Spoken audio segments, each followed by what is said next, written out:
while he's away, just the opportunity to have some different people and different perspectives and things like that. So I just pray and know it's going to be a blessing for you guys. Hopefully today is the beginning of something good. So we'll see how it goes. But a little bit about me and my wife. As she said, we're from Williamsport. We moved up there in 2011. And we felt called to the city. We've been living in State College, felt called to the city, talked with Spencer Sweeting, who is a friend of my wife, during,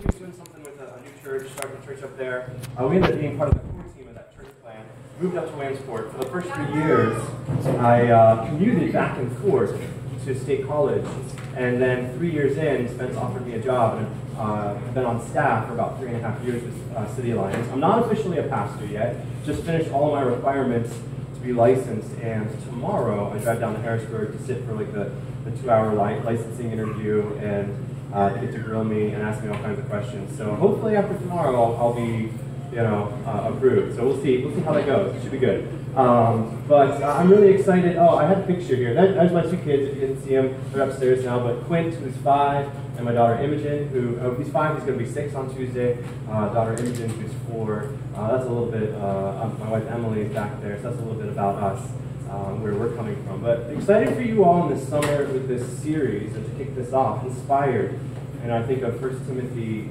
3:16, where it's all Scripture is God-breathed or is inspired, and then for you guys to be focusing on the red letters of the New Testament, to be focusing on the words of Christ, the very words that were directly, literally breathed out by God. So what awesome thing just to have yourself be washed in that all summer long.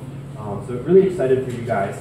And today I wanted to open up this with the very first kind of like micro sermon. If you open up the book of Mark, is where we're going to be today, and it's just a couple of few short it's Mark 1, verses 14 and 15. So just 2 real short verses, and it's the very first red letters in the Gospel of Mark. And in Matthew, it's the very first little sermon that he goes out and this is what he preaches.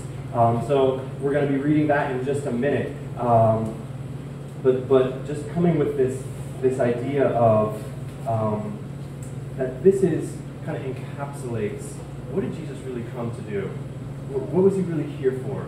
Like all of the words that he spoke, but what was the point of that? And I really think that this opening statement really encapsulates that. And so it's really, I think, comes down to changing our minds, right? And this is the whole point of it. I'm giving the end before we even get there. So the whole point of this when we get to the end is that it's all about changing our minds and being renewed in our minds, as Paul says in Romans, being transformed by the renewing of our minds. So changing our minds. It's not an easy thing to change your mind, right? It's often pretty hard.